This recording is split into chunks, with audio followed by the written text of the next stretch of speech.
Congratulations! We are delighted that you have decided to purchase a paramobile. In the following, we will explain how to put the paramobile into operation and how to handle it safely. Before switching on your new paramobile, please check to make sure that all the components are complete and functioning. First, remove the main fuse from the protective cover on the control panel and open the yellow cover cap of the fuse holder.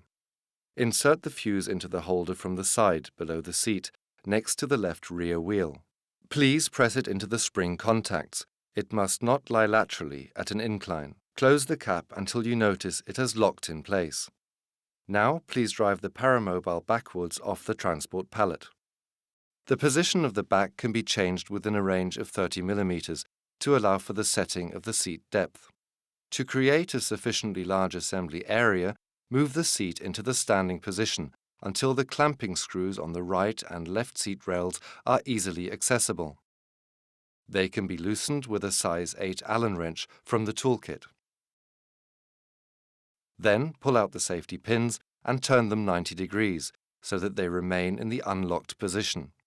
Shift the back either frontward or backward on the seat rail. Move it evenly with both hands without forcing it. To set the back in the desired position, insert the safety pins in the appropriate lock and retighten the screws on the seat rail. The seat can be moved back to the lowest position. To adapt the seat width, you can insert lateral supports between the clothing protector and the seat cushion. Depending on the delivery, they have a width of 1, 2, or 3 centimeters. The spindle can be used to set the space between the seat and the footplate, i.e., the lower leg length. The spindle is turned with a size 8 Allen wrench. The spindle head is located on the front side of the seat frame. If the spindle is turned to the right, the seat surface is lowered. If it is turned to the left, the seat surface rises. Since the footplate remains in the same position, the seat height changes by the same amount as the lower leg length. The back height can be adjusted by 8 centimeters. You must loosen the quick-release mechanism to the right and left of the back upholstery and shift the back up or down along the tube, evenly with both hands, without using force. Please note that the maximum height is indicated by a red marking on the vertical tubes and may not be exceeded. Please retighten the nuts. The back can also be completely removed for transport. The position of the armrests can be adjusted. First, you must loosen the 2 screws on the bottom of the armrest holder with a size 5 Allen wrench. To have a sufficiently large assembly area, move the seat into the standing position until the screws are easily accessible. Then you can move the armrests forward and backward along the seat. Retighten the screws. If you want to remove and insert the armrests, pull up each release pin, which can be found in the middle under the armrest padding.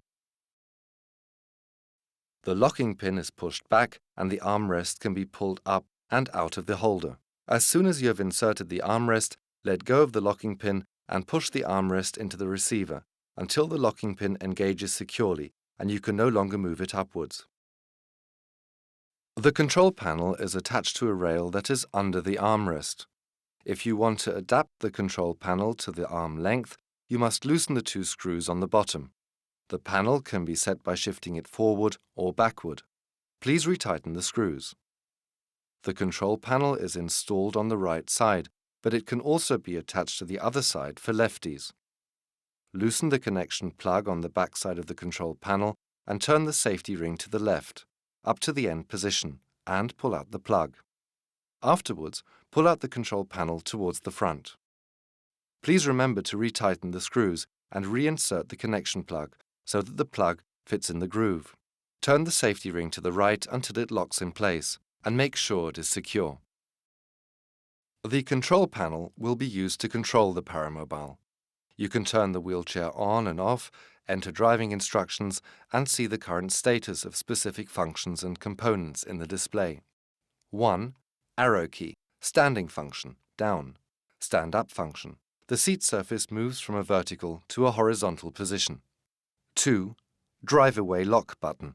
If pressed for more than 10 seconds, the engine immobilizer is activated. There is a beeping noise and the unit switches itself off. When switched on, the luminous diodes blink, going back and forth. The joystick is deactivated. To cancel the engine immobilizer, push the joystick forward until you hear a beep, and then straight backwards until you hear another beep. Afterwards, the normal light display will appear and the paramobile is ready for operation again. 3. M button. The paramobile switches speeds by 1 level. 4. On-off button. It switches the control unit on and off. When the control unit is not used for some time, the wheelchair is switched off automatically. 5. Horn button. If the horn button is pressed, you will hear an acoustic signal. 6. Light button. This lets you switch on the light if desired. 7. Arrow key. Standing function, up. Stand up function. The seat surface moves from a horizontal to a vertical position. 8. Joystick. Driving function. The driving direction and speed are changed depending on the setting. 9. Speed level LEDs. This displays the selected speed level and the activation of the drive-away lock. 10. Mode LED. This will show if you exceed the maximum lateral inclination range. 11. Drive LED. This will show the driving function and the activation of the creep speed.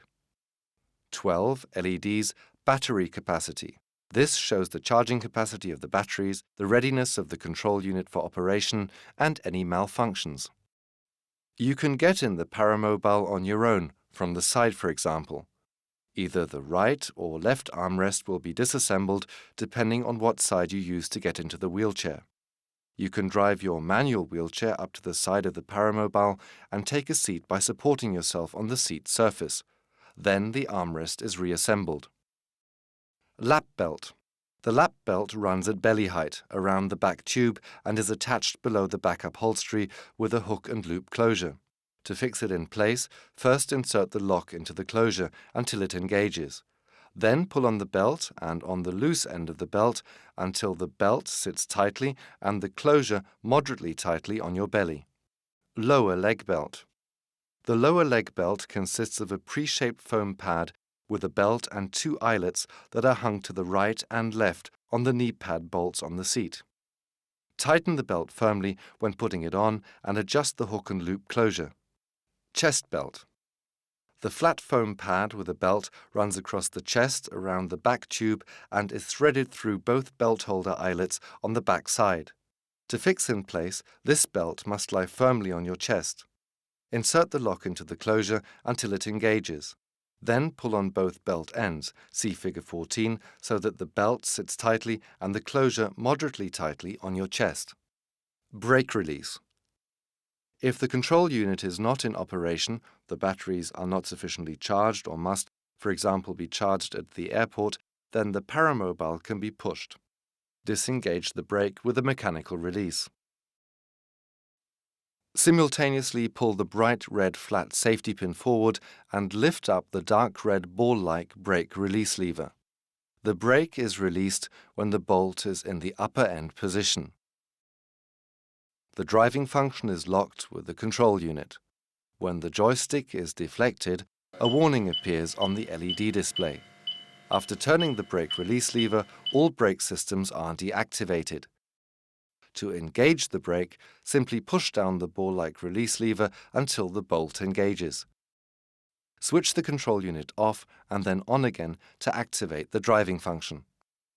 Charging receptacle on the paramobile. Firstly, shut off the control unit of the paramobile. Secondly, insert the plug of the charger into the charging receptacle and turn it to the right until it engages. When inserting it, the release pin on the plug must be in the 2 o'clock position in order to insert it into the receptacle. Thirdly, connect the charger to the wall socket. The charging process will begin automatically after switching it on. You can monitor it via the LEDs on the charger. Fourthly, Shut off the charger after finishing the charging process. Then please remove the plug, pull back the release pin, turn the charging plug completely to the left and remove it. Golf bag holder, fishing rod holder.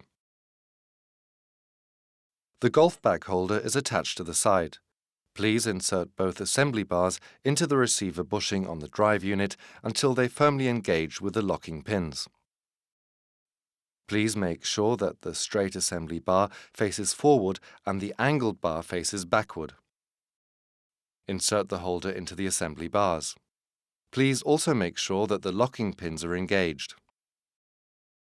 Lay the golf bag or the fishing rod holder on the two rests and secure with the belts. When you release the clamping lever, the front rest will adjust to the length of the golf bag. You can use the assembly bar set to mount the holder on the right or left side of the Paramobile. Danger. If the Paramobile tips over, there is a risk of injury. Therefore, please observe the following safety measures when driving. The Paramobile is approved for ascending and descending inclines up to 30%. You may not drive on inclines greater than this.